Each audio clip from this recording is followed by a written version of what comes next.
Great. Alors ceci est normalement la quatrième et dernière partie de cet enseignement sur les limites du rôle des sœurs par rapport au silence dans l'assemblée. Le prochain partage que je ferai par la grâce de Dieu sera sur toujours les limites du rôle des sœurs.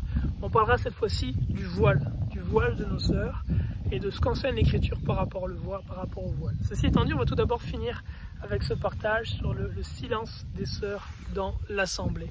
Alors ce que je veux amener ici, c'est en fait le fait que le silence des sœurs dans l'assemblée se limite à l'assemblée, à savoir qu'en dehors de l'assemblée, les sœurs peuvent parler, évidemment. Ceci étant dit, ce qu'on voit dans l'Écriture et ce qu'on va regarder ensemble, c'est que de façon générale, c'est une chose qui plaît à Dieu et ce que Dieu recherche dans le cœur de la femme qui confesse le nom de Jésus-Christ, de nos sœurs, qu'elle soit le plus possible silencieuse. C'est ce que nous allons voir ensemble. Et je vais vous partager tout de suite un passage des Écritures qui se trouve être dans l'Épître de Pierre. Et Pierre dit ceci aux sœurs, en les comparant, en leur donnant comme modèle Sarah, l'épouse d'Abraham. Il dit « Et vous, femmes, soyez de même soumises, chacune à votre mari, afin que ceux d'entre eux qui seraient rebelles à la parole soient gagnés en dehors de la parole, par la conduite de leurs femmes, considérant que cette conduite est chaste et réservée. » Considérant que cette conduite est chaste et réservée. Donc ici, ce que Pierre dit, premièrement, et on aura l'occasion d'en parler une autre fois, c'est que la soumission de la sœur à son mari n'est pas simplement quand le mari est fidèle à Dieu et qu'il aime l'Éternel, mais c'est aussi surtout quand le mari est infidèle à Dieu, qu'il n'obéit pas à la parole de Dieu, que la femme doit d'autant plus lui être soumise. Et l'exemple qu'il donne, en fait, très concrètement, quelques caractéristiques qu'il donne, c'est que ce mari-là puisse voir chez son épouse un caractère chaste et réservé. Donc une nature réservée, c'est la nature de quelqu'un qui n'est pas tout le temps en train de parler, de s'exprimer, qui n'est pas extraverti, mais plutôt intraverti. Donc ce qu'on voit, c'est que c'est le cœur que Dieu recherche, celui d'une sœur qui préfère demeurer dans le silence, parler peu, que beaucoup s'exprimer. C'est ça le fait d'être réservé. Donc lorsque on est dans l'assemblée, le Seigneur demande un silence total des sœurs, mais en dehors de l'assemblée, Dieu recherche le cœur des sœurs doux et paisible. Il est dit un peu plus loin dans ce passage, un cœur doux et paisible. Un cœur paisible, c'est un cœur qui n'est pas très agité. C'est un cœur qui ne parle pas beaucoup. Une femme réservée, c'est une femme qui est plus dans le silence que dans la parole. Donc même en dehors de l'assemblée, le Seigneur recherche et encourage le Saint-Esprit à ce que nos sœurs soient plus dans le silence que dans la parole. Ceci étant dit, si dans l'assemblée c'est un silence total qui est demandé, à l'extérieur de l'assemblée ce n'est pas un silence total mais une attitude du silence. Et un élément qui est intéressant, c'est que donc dans ce passage-là, qui est dans l'Épître de Pierre, un peu plus loin, Pierre encourage nos sœurs à prendre pour modèle Sarah, l'épouse d'Abraham. Et ce qui est intéressant, c'est que par rapport à Sarah, l'épouse d'Abraham, on voit vraiment ce caractère-là chez elle. Ce caractère réservé. D'ailleurs, je vais prendre un passage de l'Écriture qu'on va regarder ensemble, qui se trouve être dans Genèse 18. Dans Genèse 18, au verset 6, il est dit « Abraham alla promptement dans sa tente vers Sarah, elle dit « Vite 3 mesures de fleur de farine, pétris et fais des gâteaux. » On voit que Sarah est soumise, elle obéit au commandement de son mari. Abraham courut à son tour, prit un veau tendre et bon et le donna à un serviteur qui se hâta de l'apprêter. Il prit encore de la crème et du lait avec le veau qu'on avait apprêté et les mit devant eux. Devant donc c'est le Seigneur qui est là avec 2 anges. Il se tint lui-même à leur côté sous l'arbre et ils mangèrent. Alors ils lui dirent « Où est Sarah ta femme ?»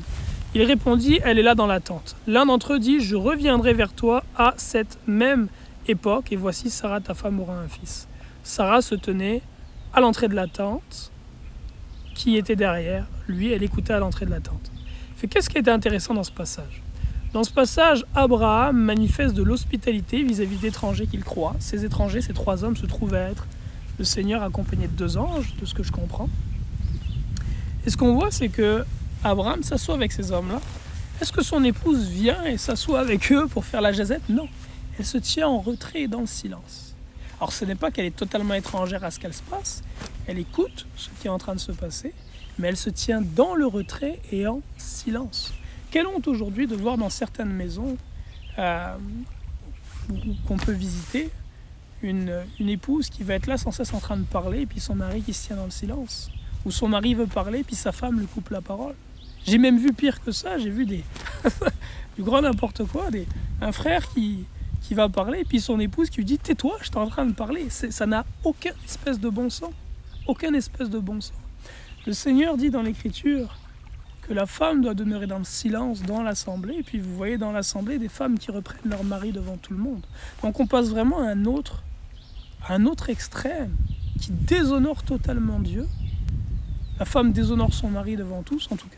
Mais ceci étant dit, ce qu'on voit c'est que Sarah n'était pas ainsi. Et c'est le modèle que le Saint-Esprit appelle nos sœurs à suivre. Cet exemple de Sarah, qui était une femme merveilleuse et qui est la mère de toutes celles qui ont la foi aujourd'hui. On continue avec d'autres éléments. Ici, à l'inverse, dans Timothée, Paul décrit les sœurs qui ont une mauvaise attitude. Ils disent d'elles, elles sont oisives, donc elles ne travaillent pas, elles sont fainéantes. Elles prennent l'habitude de courir de maison en maison, donc plutôt de s'occuper de leur maison, ils travaillent dans leur maison, elles vont de maison en maison. Et non seulement elles sont oisives, donc elles parlent beaucoup, enfin oisive c'est le fait d'être fainéante, excusez-moi, donc elles ne travaillent pas, mais encore elles sont bavardes et indiscrètes, parlant de choses dont on ne doit pas parler. Fait que là ici, Paul écrit à Timothée et décrit vraiment le caractère lamentable de certaines sœurs qui ne sont pas occupées aux affaires de leur foyer, mais qui s'intéressent de ce qui se passe dans les autres maisons, qui vont de maison en maison, et qui passent leur temps à papoter, à bavarder, plutôt que d'être discrètes, il les qualifie d'indiscrètes. Fait qu'on a d'un côté le modèle de Sarah, le modèle que nos sœurs sont encouragées à suivre, un modèle discret, un modèle silencieux, un modèle réservé, et de l'autre le modèle de ces femmes oisives qui correspond beaucoup au modèle des femmes d'aujourd'hui, malheureusement pour en grande partie, qui bavardent, qui papotent beaucoup, qui parlent de choses dont il ne faut pas parler. Continuez avec d'autres éléments si vous voulez bien pour la réflexion. Ah, le fruit, ça c'est intéressant. Alors beaucoup posent la question et vont dire « Ah oui, mais quand on prend cette direction-là, c'est légaliste, frère Mehdi, puis c'est quoi le fruit de ça? Est-ce que les gens vont être sauvés? Quel est le fruit de cette affaire-là » Mais je vais apporter la réponse suivante.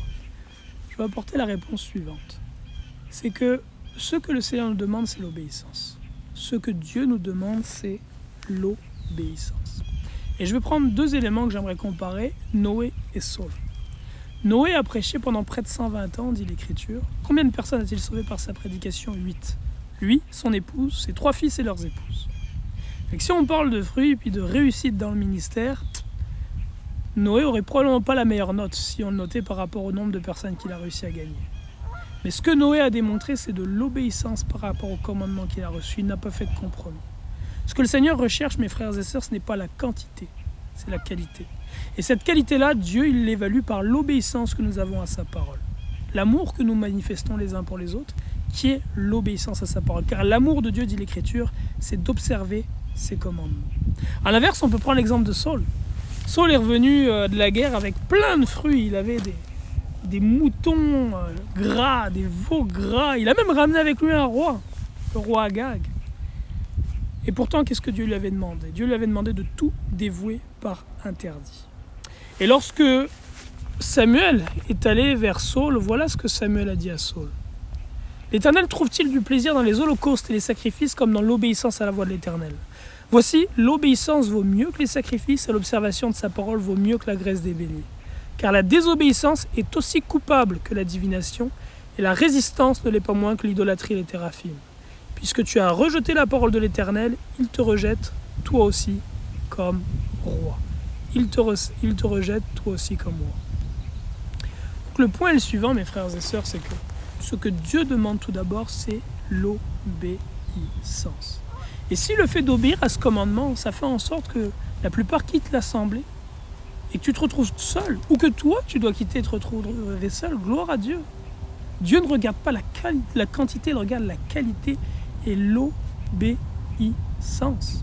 Et d'ailleurs, il y a une assemblée dans l'Écriture dont il est fait mention.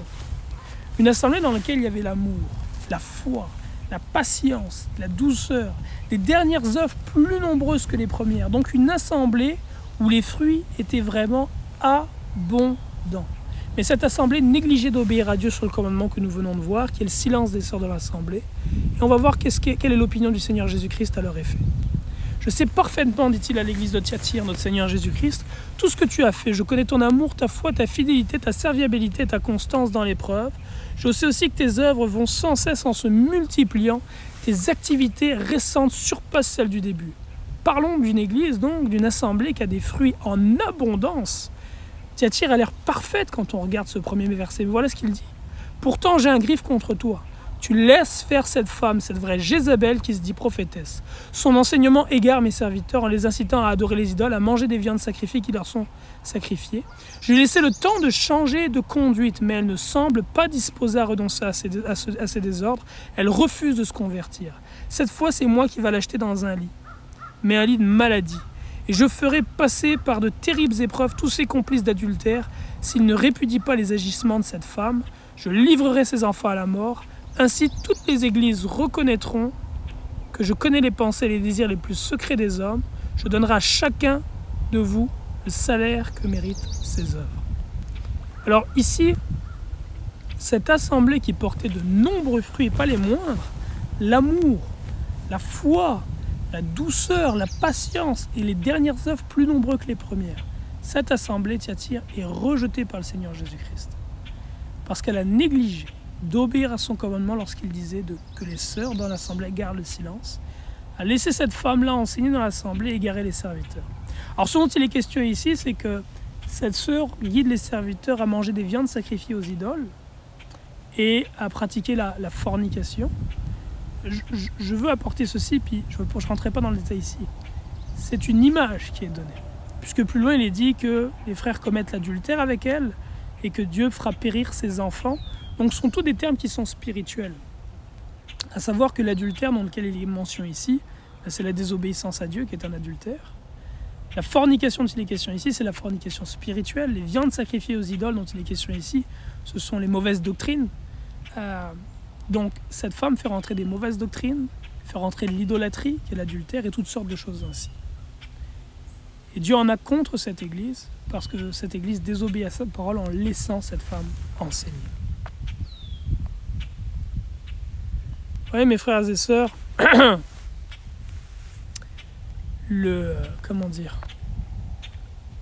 beaucoup d'assemblées grandissent, croissent, se multiplient, et en choisissant d'obéir à ce commandement-là, d'ordonner que les sœurs gardent dans le silence, le risque, c'est de perdre un grand nombre de personnes.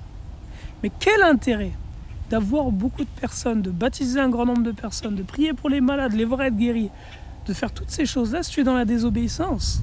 Ton œuvre ne sera pas acceptée.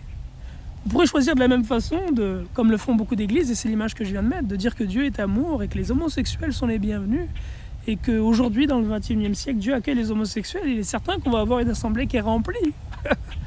Mais quelle en est l'utilité? Dieu n'a pas changé, il condamne encore aujourd'hui l'homosexualité, mes frères et sœurs. Fait que si on se compromet pour être plus nombreux, le nombre qu'on est sera rejeté, le nombre que nous sommes sera rejeté. Que ce soit la compromission par rapport au rôle de la femme, ou que ce soit la compromission par rapport à l'homosexualité ou n'importe quel sujet, le Seigneur n'acceptera pas une église qui est dans le compromis, sachez-le. Et en choisissant d'obéir à Dieu, il est très probable que votre assemblée ne ressemblera pas à celle de Joel Osteen, mais beaucoup plus à un tout petit groupe qui se réunit dans la simplicité. Et c'en est toujours ainsi, toujours ainsi. Le Seigneur a dit, entrez par la porte étroite, large est le chemin qui mène à la perdition. Je prie vraiment que Dieu dispose ton cœur, mon frère et ma sœur, à obéir à sa parole, plutôt que à ta propre sagesse. Ne sois pas sage à tes propres yeux. Ne sois pas sage à tes propres yeux, comme le dit l'Écriture, mais crains l'Éternel. Et encore, comme le dit la parole, ne vous conformez point au siècle présent, mais soyez transformés par le renouvellement de l'intelligence, et ce renouvellement de l'intelligence-là vient de la parole de Dieu. Que Dieu vous bénisse abondamment en Jésus-Christ. Shalom.